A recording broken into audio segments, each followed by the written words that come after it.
بسم الله الرحمن الرحيم أن الحمد لله نحمده ونستعينه ونستغفره ونعوذ بالله من شرور أنفسنا ومن سيئات أعمالنا من يهده الله فلا مضل له ومن يضلل فلا هادي له وأشهد أن لا إله إلا الله وحده لا شريك له وأشهد أن محمدا عبده ورسوله صلوات الله وسلامه عليه أما بعد فإن خير الكلام كلام الله وخير الهدى هدى رسول الله المصطفى المختار صلوات الله وسلامه عليه تسليما كثيرا وشر الأمور محدثاتها وكل محدثة بدعة وكل بدعة ضلالة وكل ضلالة في النار.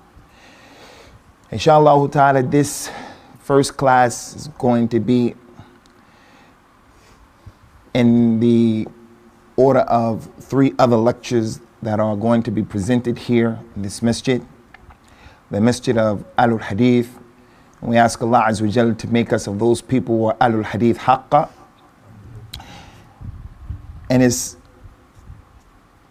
concerning an issue that is imperative for every Muslim, and that is some of the issues as they relate to marriage.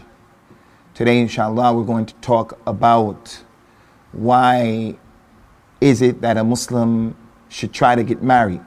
He's never been married before. He's been married and divorced. Why should the Muslim concern himself with getting married based on the Quran and the Sunnah, obviously.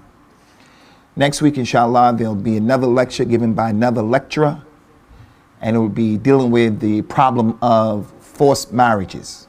Forced marriages. And then the following week and the subsequent week after that, someone's going to give a talk about the ideal husband and the ideal wife. May Allah Ta'ala help us to be better husbands and wives. Concerning this issue and these lectures, they are from what we need to be involving ourselves with, because it's a level of ibadah, it's a type of ibadah.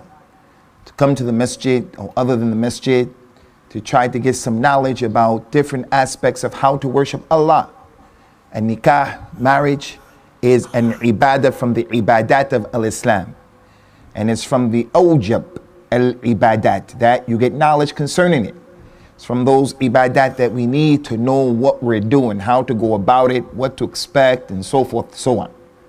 And if we were to look at the books of our ulama, the ulama of Ahlul Hadith, like Sahih Bukhari, Sahih Muslim, the Sunan of Al-Imam Abu Dawood, At-Tirmidhi, An-Nasa'i, Ibn Majah, all of those books, there is a chapter of An-Nikah. And that's because the ulama of Al-Hadith used to deal with this issue. Those books were put together so that the Muslim community can read each chapter to come to understand what the religion is saying. Also, we look at the books of al-fiqh. There's no madhab, there's no book that's been written about fiqh in al-Islam, except that there is the chapter of al-nikah. And that's because the ulama of al-Islam paid attention to this issue, and they brought it together so that people can understand what to do and how to do it. The Nabi sallallahu alayhi wa ala alihi wa sallam came with a religion that is comprehensive.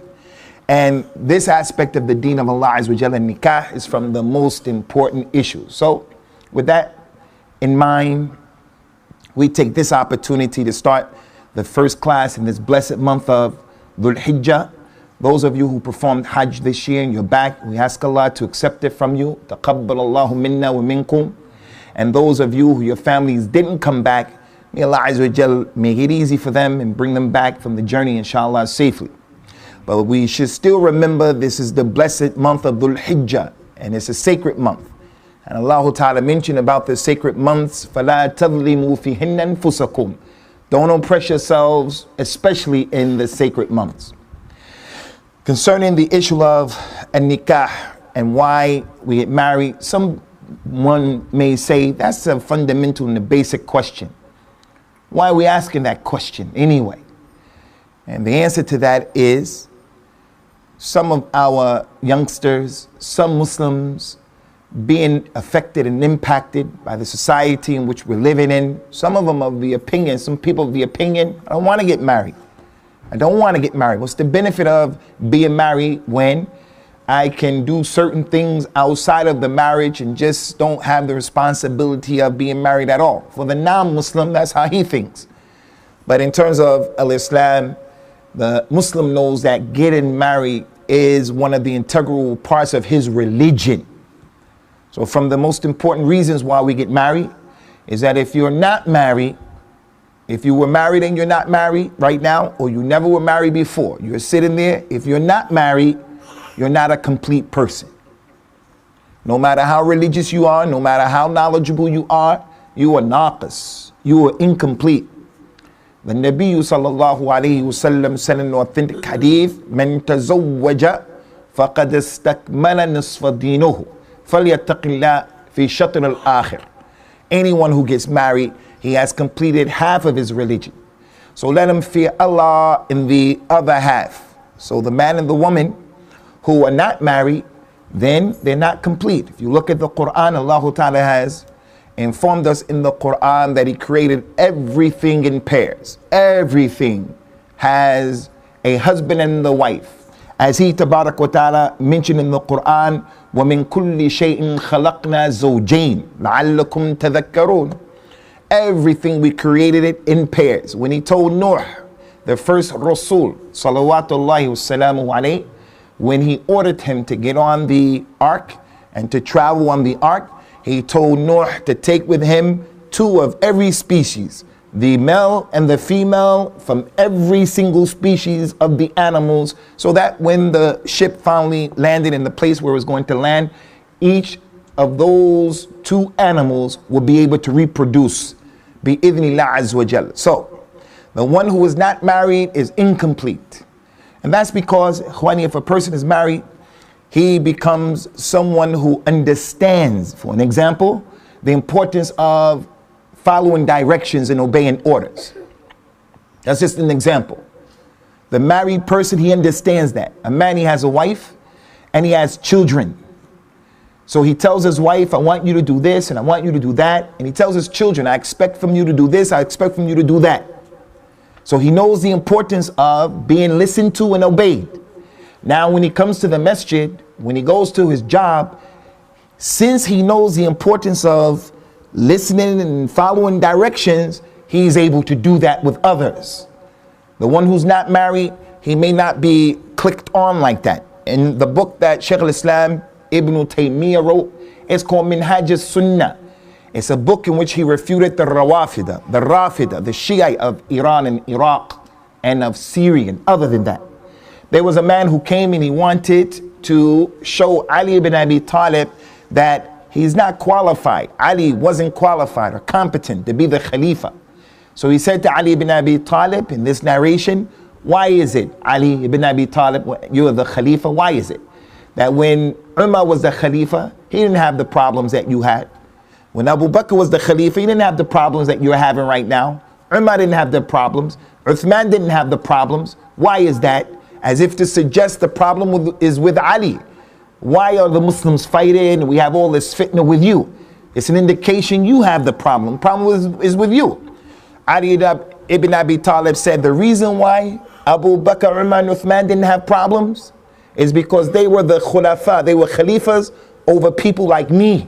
And the reason why I have problems is I'm the khalifa over people like you. You're the troublemaker. The one who's married is like that. He's married so he can appreciate how to cooperate and get along with the other people. So with that being the case, again, no matter how rich, how knowledgeable, no matter how much taqwa the man or the woman has in al-Islam, if he doesn't get married, if she doesn't get married, there's something wrong with that equation.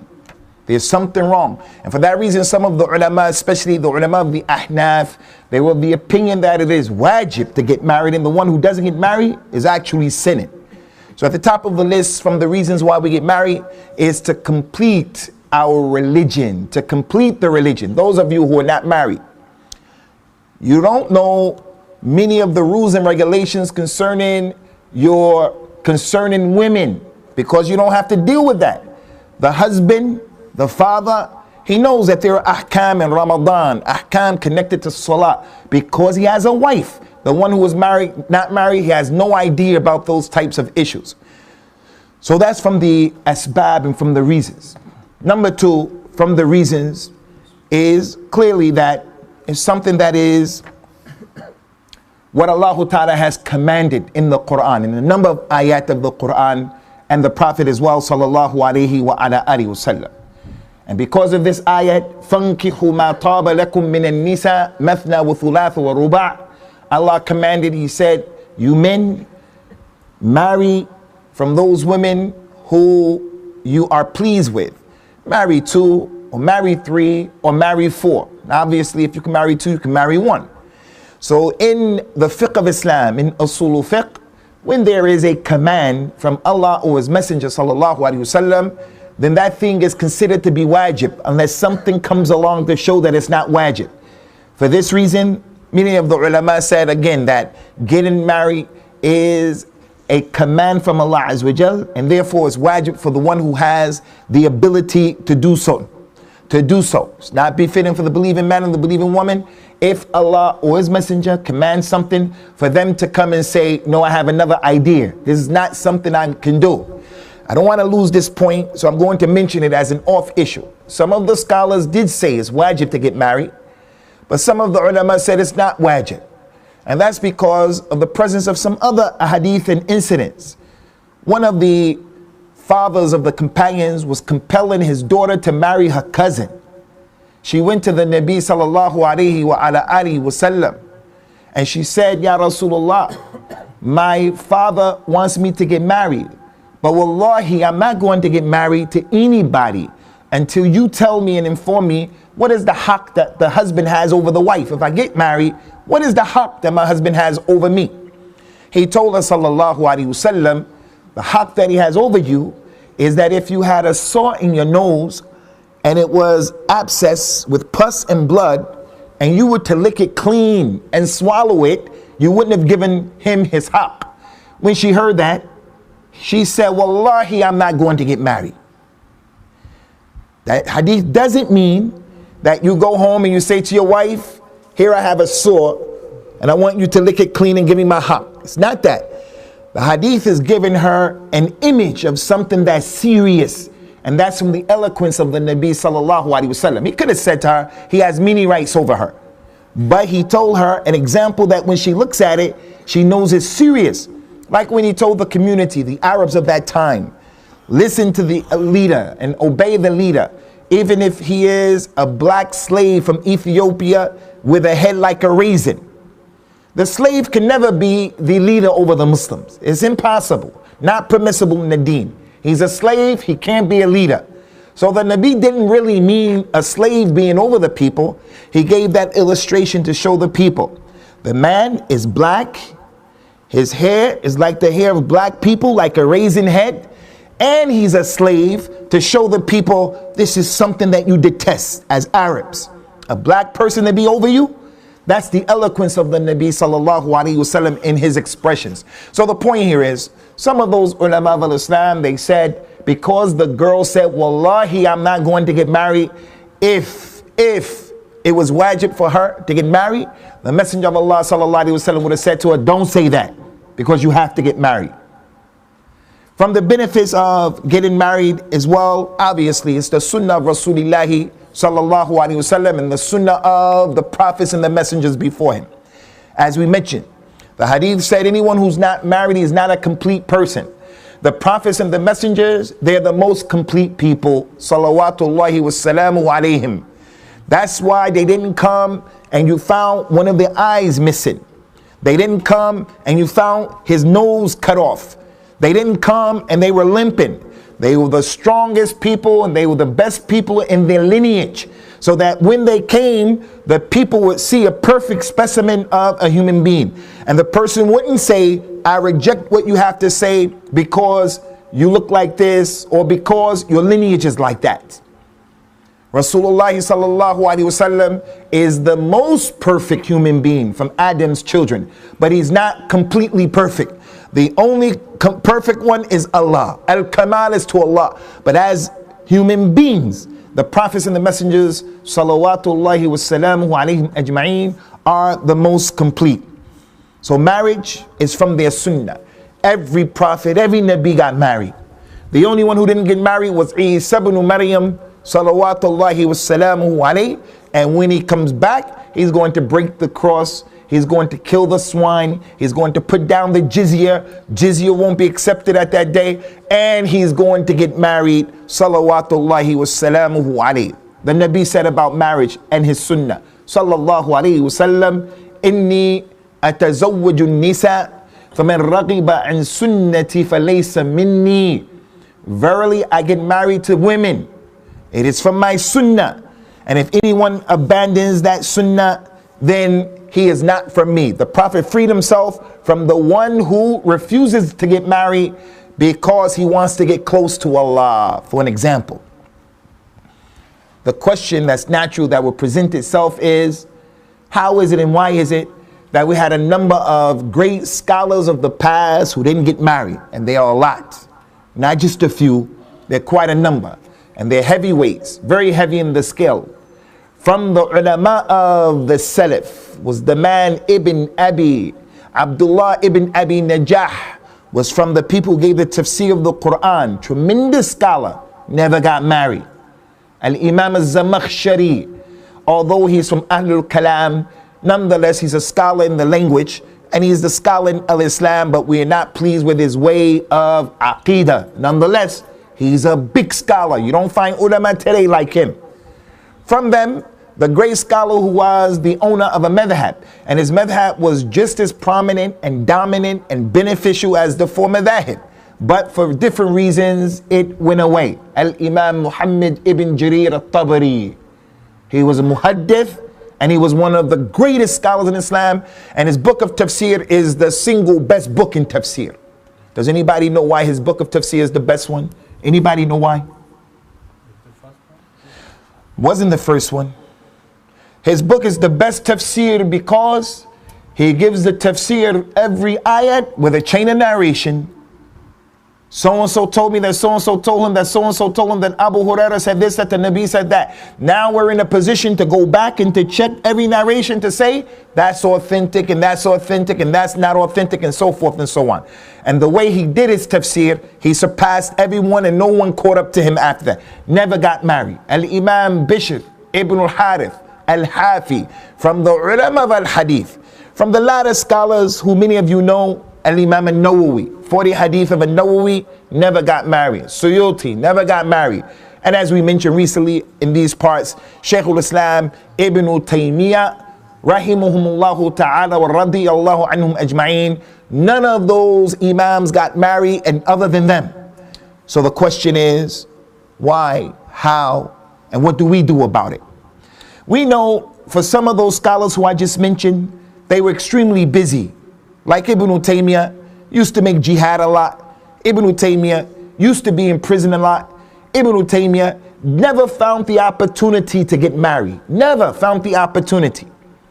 The other scholars, we don't know why they didn't get married. We don't know. Whether we know, we don't know. Our example is the Nabi sallallahu alaihi wasallam. That's part of what it is to be Ahlul Hadith. Don't be of the people who come and say, but that sheikh did and that sheikh didn't. The sheikh is not a dalil in al-Islam. The dalil is what Allah revealed in the Quran and what the Prophet brought sallallahu alaihi wasallam. And he said, anyone who forsakes getting married, trying to get close to Allah, then he is not from me. He freed himself from that individual. From the reasons, ikhwani, many people don't comprehend, don't appreciate, is that when you get married based on the Quran and the Sunnah, marriage increases your wealth. Contrary to what people think. People in the me, myself, and I culture, America, the UK, and the West, we think when we give sadaqah, when we get to the masjid, when we help people, we think our money is going.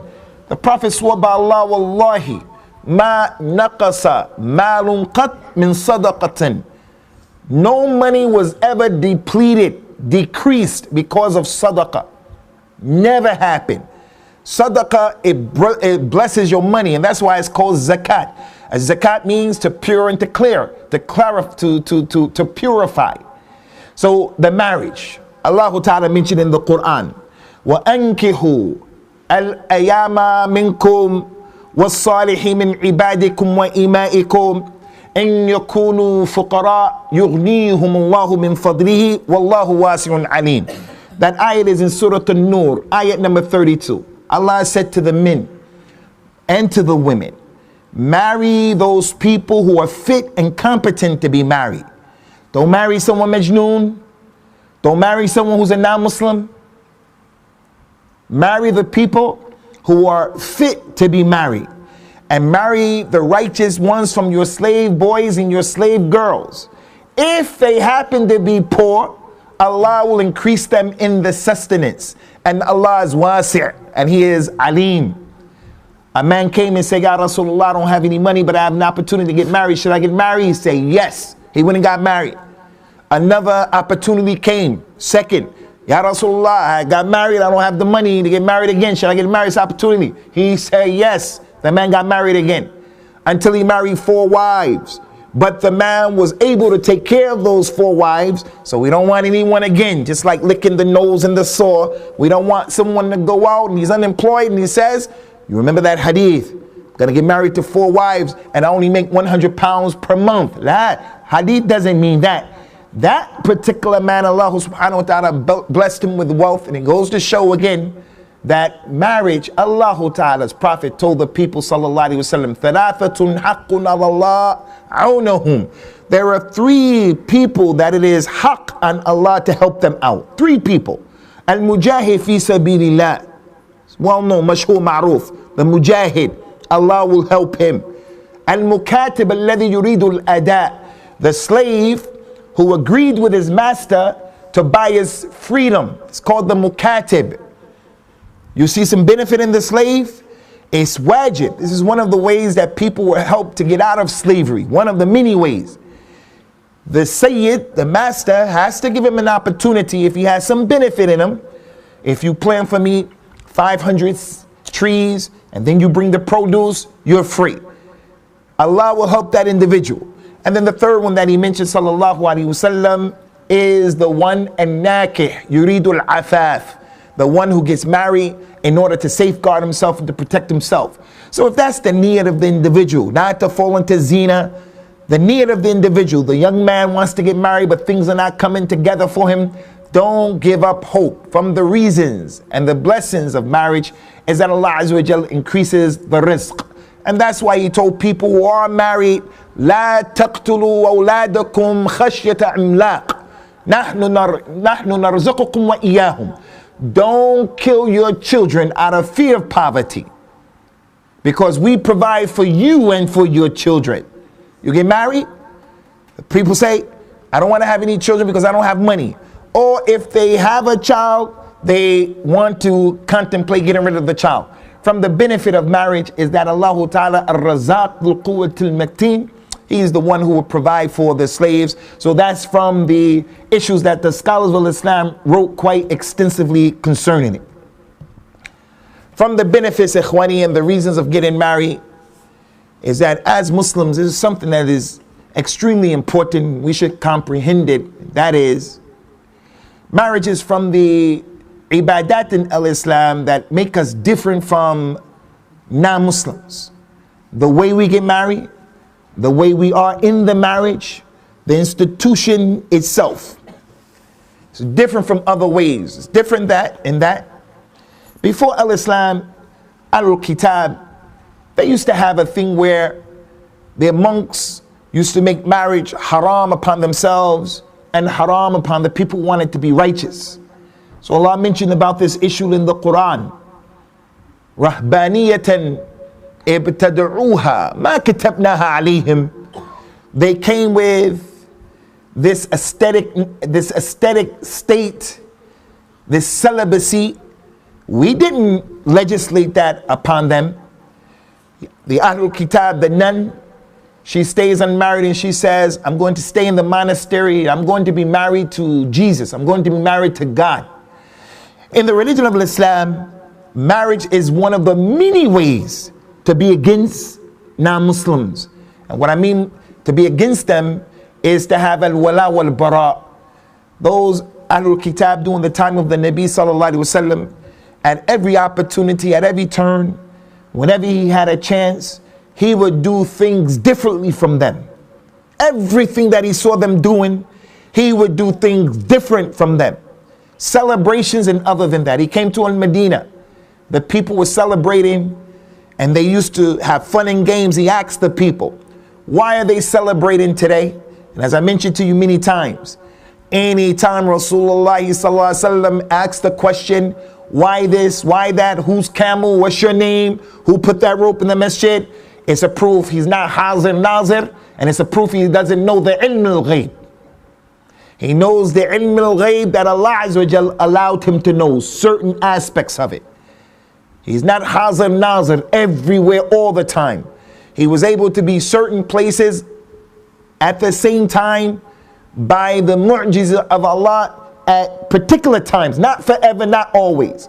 إن الله زوى لي الأرض فرأيت مشارقها ومغاربها وإن ملك أمتي سيبلغ ما زوي لي منها. He said that Allah brought the earth together for him. And he looked at the earth, sallallahu alaihi wasallam, and everything in the earth. He said, my ummah, the dominion, is going to reach to the east and the west of everything that I saw. We don't say that he's Hazir Nazir, but we said wherever he was at that time, it was a mu'jizah from Allah Azza wa Jal that he brought the earth together in the way that Allah knows the reality. The tsunami that happened. We never heard of a tsunami before it happened 2-3 years ago.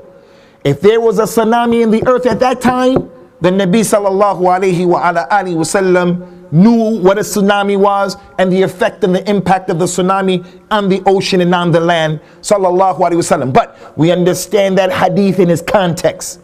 Doesn't mean he's omnipresent all the time. Now, he went to Al-Mi'raj, Al-Isra wal-Mi'raj. And when he went up there, he saw a lot of stuff. But it was an incident, a one-offer. And he didn't see everything in all of creation. Ala kullin, concerning this particular issue, the Nabi sallallahu alaihi wasallam asked the people, what are they doing? They said, this is a day that our forefathers in Al-Medina, they used to have a good time. The Prophet told them sallallahu alaihi wasallam, verily Allah has changed this day for you people, and he gave you a better day, a better Eid, the Eid al-Fitr and the Eid al-Adha. So what's the point? Every time he had a chance, he went against Ahlul Kitab. He went against the Mushrikeen. If they put the part in the right side of their hair, the Nabi would put it in the left side, sallallahu alaihi wasallam. And the kuffar used to see that. He used to face towards Baytul Maqdis, asking Allah, making dua to Allah, want to be different from Ahlul Kitab. Until finally Allah Azza wa Jal, he made the Qibla towards Mecca. So the point is, what did the Ahlul Kitab say? They say, Ya Muhammad, there's nothing about our religion and our way of life that you know about, except that you make every attempt to be different from us. So what's the lesson? The lesson is, it is not enough for a Muslim just to say, Allah is the God, is our God, He's the Ilah that deserves to be worshipped. That's not enough. After establishing that and affirming that, it's wajib, lazim upon the Muslim to also negate any other God, any other system being worthy of being worshipped or followed. It's not enough just to say, I worship Allah, without drawing a line in the sand and also saying at the same time, lakum dinukum waliya deen. It's not enough. Halloween went past the other day. Your child goes to Halloween. Your child is allowed to participate in Halloween. Something's wrong with your Islam. Something's wrong with it. Valentine's Day, Mother's Day, Christmas, Easter, all of that. Something's wrong. قد كانت لكم أسوة حسنة في إبراهيم والذين معه إذ قالوا لقومهم إنا براء منكم ومما تعبدون من دون الله كفرنا بكم وبدا بيننا وبينكم العداوة أبدا حتى تؤمنوا بالله وحده. You people, you have a perfect example in Ibrahim and those people who believed with him, when they said to their people, we're free from you, and we're free from what you worship other than Allah, and we disbelieve in you and them, and there has existed between us and you enmity and hatred until you worship Allah alone. So we can be in this country, and our religion is not against coexisting with non-Muslims and having community cohesion, but that doesn't mean that the Muslims should come and compromise the aspects of al-Islam. And the nikah is one of those manifestations of that. The nikah is one of the manifestations. How is that? As I mentioned, the Prophet had a number of companions, radiyallahu anhum ajma'een, wa salawatullahi wa salamu alayhi. He had a number of them. Not a few, a number. They were so righteous and on such a high level of a taqwa, they came to him and said, Ya Rasulullah, give us permission to castrate ourselves so we can get focused in worshiping Allah. We won't have to deal with the shahwa. The Nabi said no, because it's not from our religion. Other religions, the man gets castrated. He had a companion, his name was Uthman ibn Mad'un. He was married, but he neglected his wife. Never had relationships with her, used to pray all the time and fast all the time, and he neglected her. His companion, Abu Darda, Salman al-Farisi, he was living with Abu Darda when they first arrived in Medina. They were brothers in the same house, as the Prophet used to put together the Ansari and the person from the Muhajirin. Abu Darda used to pray all the time, fast all the time. Salman al-Farisi came home. He saw Abu Darda's wife dressing in a way that wasn't appropriate. She wasn't taking care of herself. He said, why are you like that? She said, your brother Abu Darda doesn't have any need for women. He doesn't have any need for me. Prays all the time at night and fast all day, every day. Abdullah ibn Amr ibn al-As, he also wouldn't have relationships with his wife. He, radiyallahu anhu, used to pray every day. The Nabi heard it. He said, what is this that I hear, Abdullah ibn Amr ibn al-As, that you pray all night and you fast every day? He said, yes, I can do that. Ya Rasulullah, I can handle it. He said, no, don't do it. He said, if you have to, then read the Quran, finish the Quran in 7 days. First he said 10 days, one hadith started at 10, another one started at 7. He said, I could do it more. He said, then in 7 days, I could do it more. Then in 5 days, I could do it more. 3 days, and don't go less than that. He said, as for fasting, he said, fast 3 days in every month. He said, I can do more than that. He said, then the best fast is the fast of Dawah, 1 day on, 1 day off. And Abdullah ibn Amr ibn al-As used to do that, radiyallahu anhu. When he got older, he couldn't see. He became blind, and he became weak and infirm. He told his students, I wish I would have taken the advice of the Nabi sallallahu alaihi wasallam. Don't be rough on yourself. Don't be tough on yourself. If you hear any Muslim comes to you and he's trying to practice, he wasn't practicing, now he's practicing, and you hear him say something like, no, I'm not going to eat because the awliya of Allah, they don't eat. You have to tell that individual, you are on dalala. The companions used to eat. The Nabi used to eat. Sallallahu alayhi wa ala alihi wa sallam. So from the reasons of the nikah is to be different from Ahlul Kitab, and for that reason there are women who you can't marry, like the people from Ashirk, Hindus and Sikhs and agnostics and atheists. And there are some women we can marry from Ahlul Kitab, being the Yahud and the Nasara, because those people have a divinely revealed book, and it is hoped that inshallah they will be more inclined to embrace al-Islam because of the familiarity between al-Islam and their divinely revealed books. From the reasons as well, based upon the Kitab of Allah and His Sunnah of the Nabi sallallahu alaihi wasallam, marriage, the correct marriage, when you get the girl who is harmonious with you and you are harmonious with her. From the reasons is that good marriage, a solid marriage, gives a person sakina and sa'ada. Those are two words that have found their way into the vocabulary of most Muslims. As-sakina is tranquility. As-sa'ada, sa'id. As-sa'ada, it means happiness.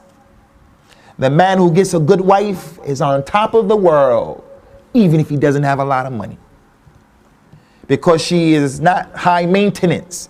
The girl who gets a good husband, she's on top of the world, even if he's not the most handsome guy in the world. But he has good akhlaq and there's harmony between them. That's one of the benefits of marriage, provided the person, again, he gets a girl, she has respect and all of those issues that we know are the ingredients for a successful marriage. May Allah Ta'ala put good in us and put good in our wives and take out of them and take out of us our bad qualities and faults. Not too many people have been blessed with sakina in the marriage. He has a wife who is beautiful. She has a husband who is handsome, but they are living hell on earth.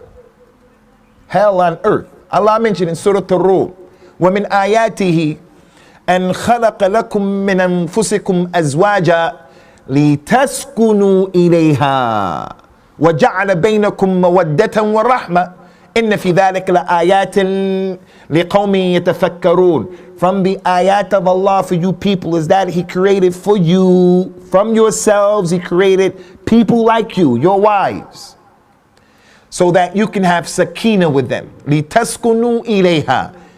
He made her from you and like you, so that you can have sakina. She's a human being. Allah didn't make for Bani Adam, He didn't make for men wives who are from the jinn, you can't see them. Wives who are from the malaika, from another nature. He made them similar to us. And as human beings, everything in your shakl, the way you are, she compliments you and you compliment her. And He made between you love and rahmah. This is an ayat for people who reflect and they think. Sakina. The Nabi sallallahu alayhi wasallam said, as-sa'ada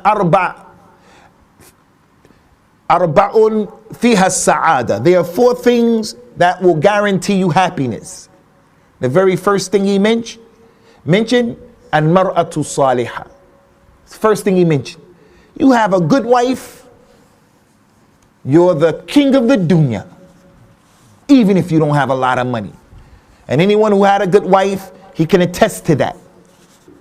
The other three, he said, that were from Sa'ada, is having a nice car, a reliable animal. He didn't say car, he said al-markab hani, a mode of transport that's reliable.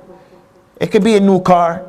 It doesn't have to be a new car, but it's that kind of car, not the jalopy, you know, the lemon, the one that doesn't start sometime. You got to get people to push it. That, not like that. That's a fitna. You got to go to work. You're out in the rain. You don't want to be pushing that car. But it's the reliable car. Number three, from as-sa'ada, is to have a good neighbor. A neighbor who doesn't cause you and your family problems. And number four, to have a house that's spacious. If you have a house and there are 10, 11, 12, 13 people in 2 rooms, like some of our brothers in Algeria have to deal with, and other poor Muslims, but especially in Algeria, the quality of your life is going to be affected. So the Nabi said that the first thing, sallallahu alaihi wasallam, that brings sa'ada is a righteous wife.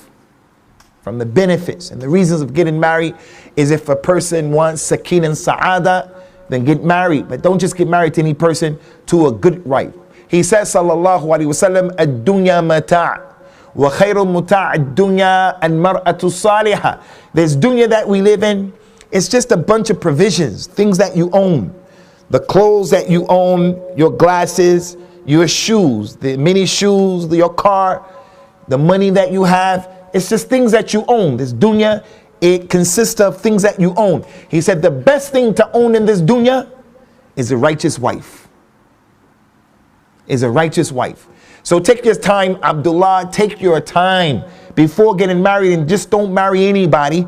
And the mother and the father can't afford to destroy the life of the boy or the girl by forcing them to get married to someone who's not religious, or there's no harmony between them. There's no compatibility between them. The man who is not married, he has to go and he has to cook for himself. His diet is going to be jammed up. He's going to be a slave. His time is going to be jammed up because he's not free to do everything that he would be able to do had he had a wife who was alleviating those other responsibilities from him. So from the benefits of getting married and the reasons of getting married is the person who's looking for sakina in this deen, in this dunya. Sakina comes obviously by having a good wife that the person gets along with. From the reasons as well, ikhwani, is what the Nabi sallallahu alayhi wa sallam mentioned, is that marriage, it minimizes the fitna and the fasad in the earth. The fitna and the fasad in the earth that comes as a result of illicit, illegal relationships that are commonplace. It is Western civilization. They have a lot of fitna and fasad. And because we live here, we don't live in a utopia, even in the Muslim world. It's lesser, but we still have those issues of fitna and fasad. Marriage, the institution of marriage, it minimizes that. And when being practiced correctly in the Islamic state, it can almost totally eradicate it.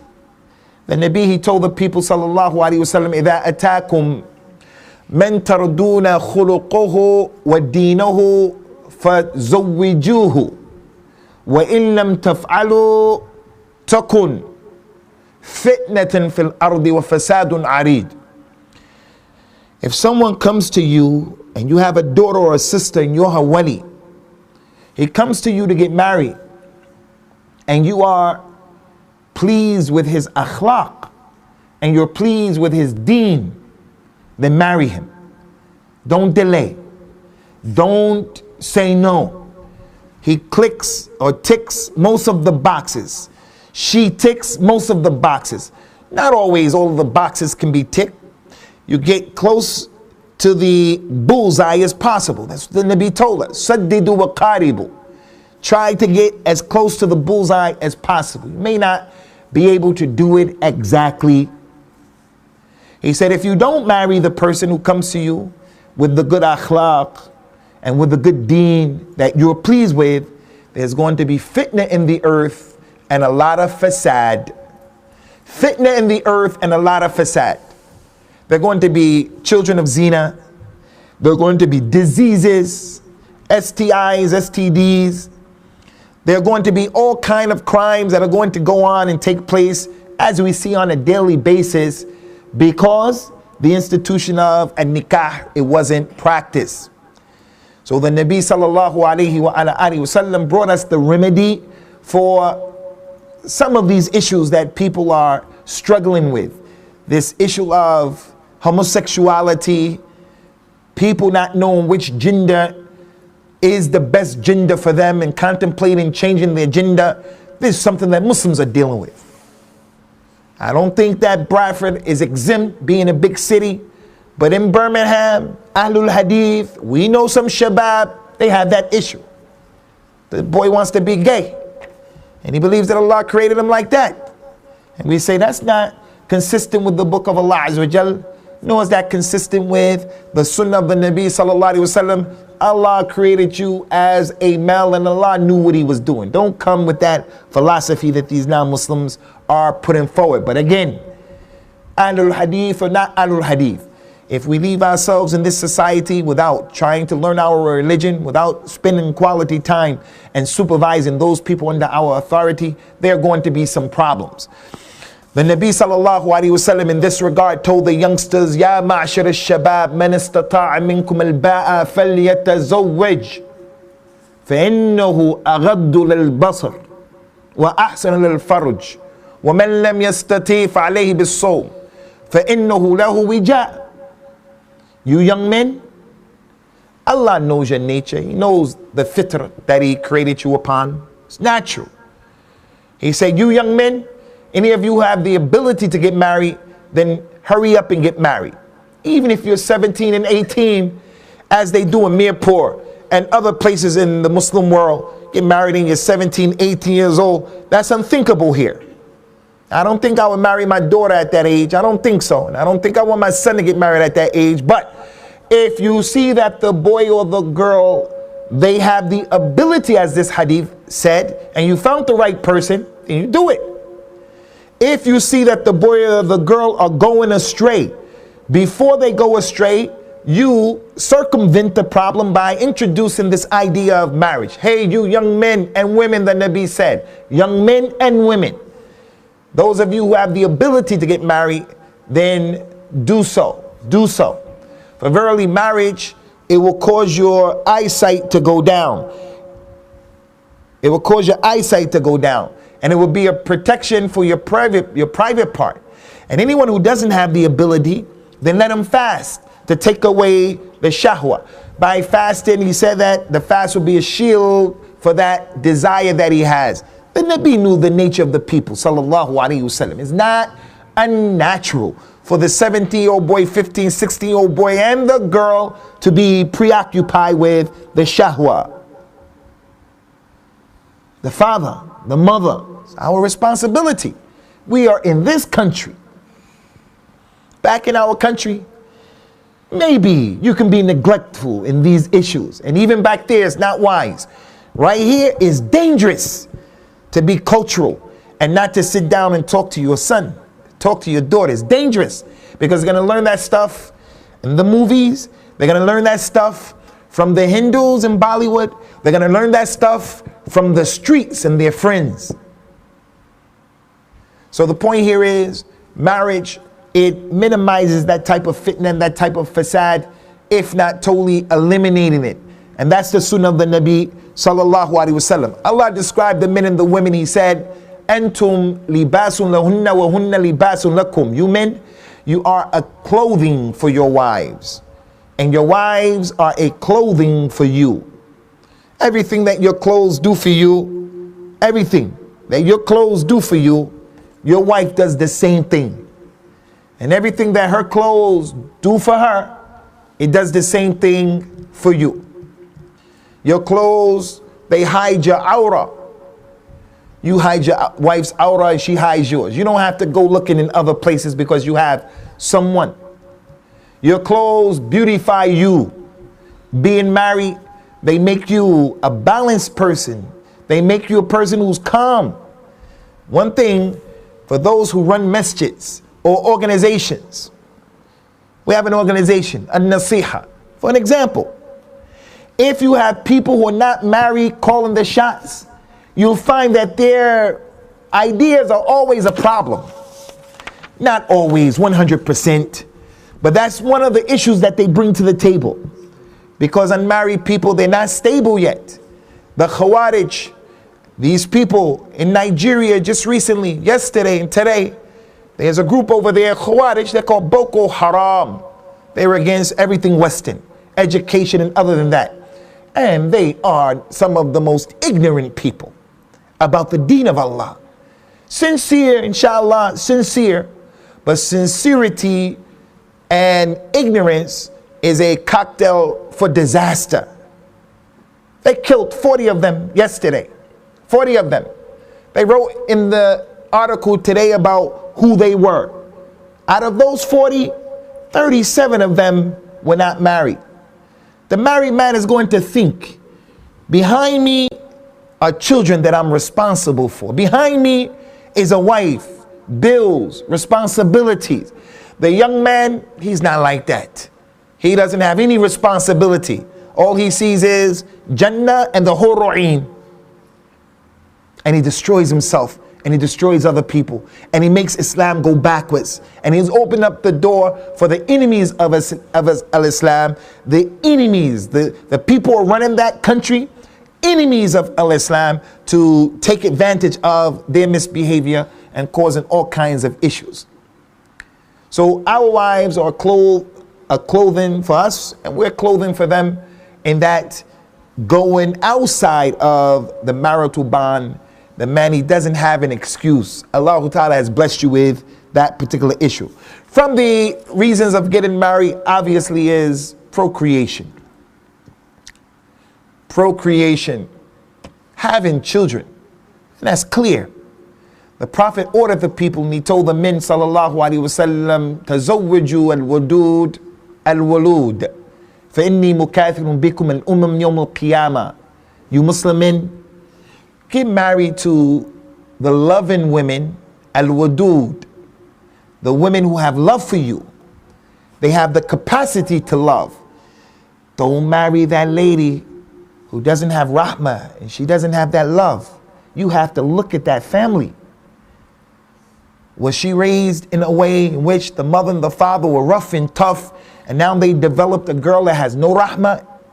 Don't marry that lady.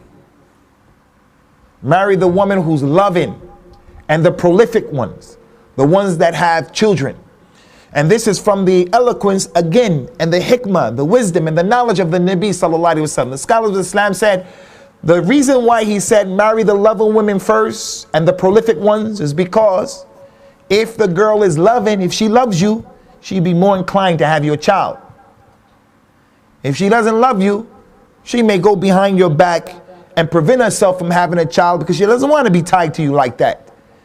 But if she loves you and she's from the walud, she wants to have your child. And how do we know that the girl is going to have a lot of babies? You don't know who's prolific, who's not prolific. But you look, when you're about to get married, and from the questions you put forth, so you find out how many children did the potential wife, how many siblings does she have? You find out she has 8 brothers and 9 sisters. Then her aunties from her mother's side, how many did they have? That one had 12, that one had 13, and that one had 10. More than likely, that's something that runs in her family. More than likely, that's something that runs in her family.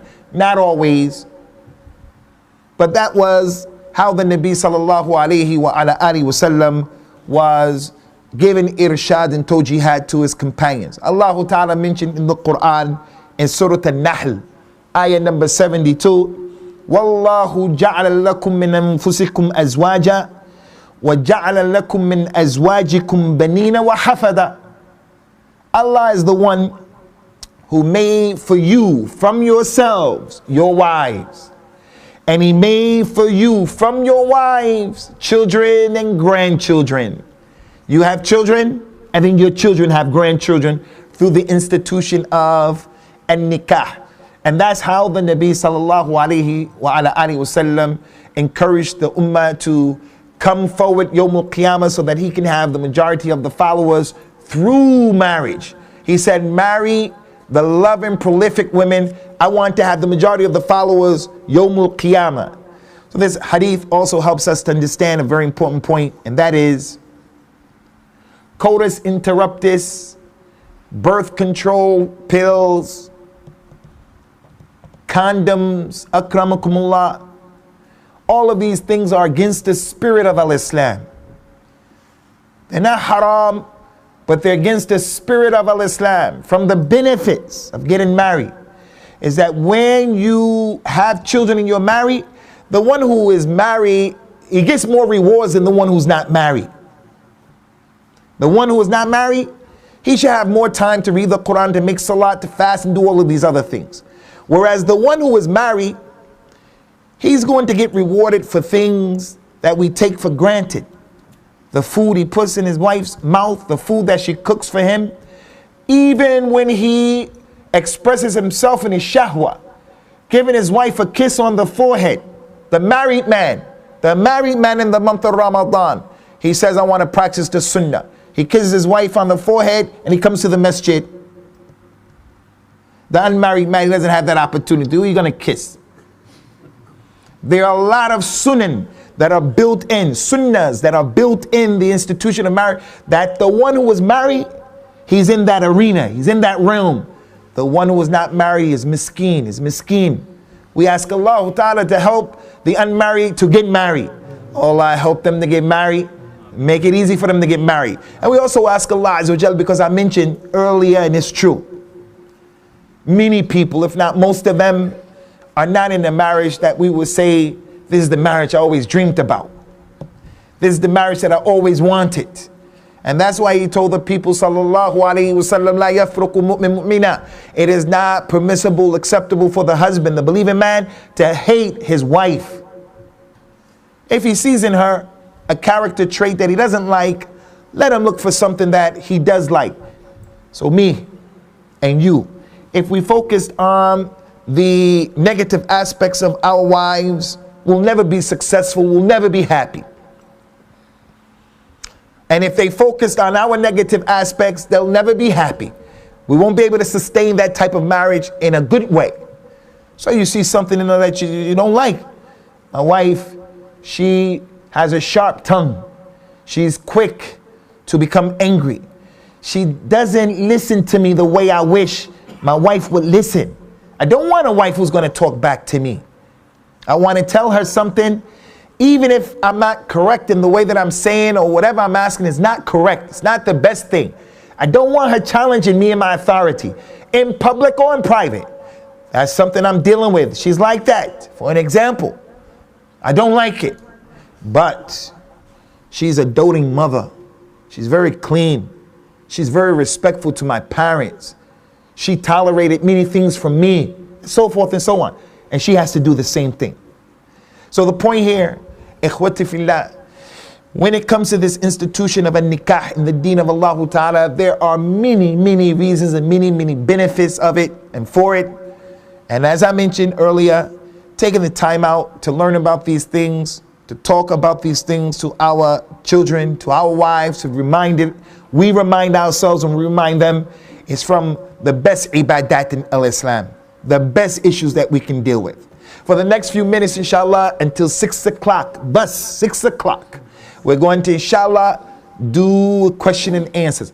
When that clock hits 6 o'clock, inshallah, I have to leave, because we have to catch the train going back in Leeds, and I'm always missing the train from Yorkshire area, West Yorkshire. So if you brothers have any questions, you can put your questions forward. That brother, he had a question first.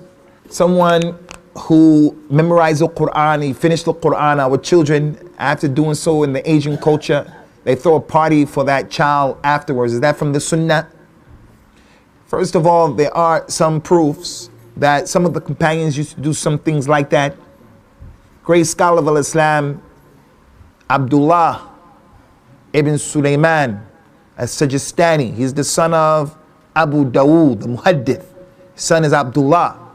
He has a book called Kitab al-Musahif, the book of the Mushaf. Everything you need to know about the Mushaf. Can you sell the Mushaf? The pages get ripped. What should you do with it? What should you do with it? If you sit on the floor, can you read the Mushaf and put it on the floor? He tells you all about this issue. He mentioned how some of the companions like Abdullah ibn Umar and other than him, when he memorized Surah Al-Baqarah, he slaughtered an animal and invited the people to enjoy it.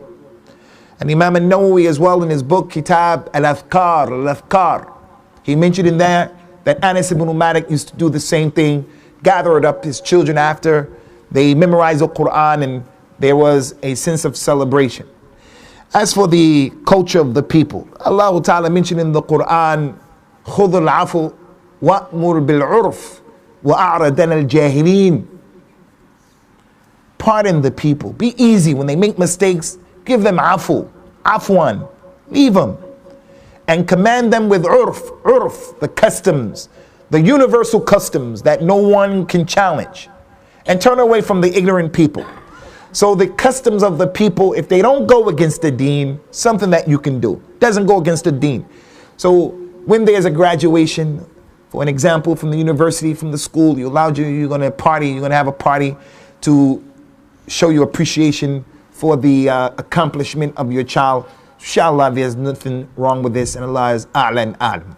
Any more questions, ikhwani? Concerning a good book to read on the topic of marriage in English, I don't know too many books, but my recollection tells me of the books of the Sheikh and the pioneer and one of our predecessors in ad-dawah as-salafiyya in terms of writing and teaching and giving dawah and calling to Islam is the Sheikh Abu Abdullah Muhammad al-Jibali, hafidhahullah ta'ala. He has a series of books about marriage.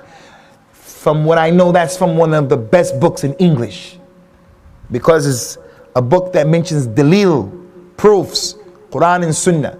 So I think it's about 4 of those series. That's a book that I think should be in every library of the Muslim, especially the Salafi person from Ahlul Hadith.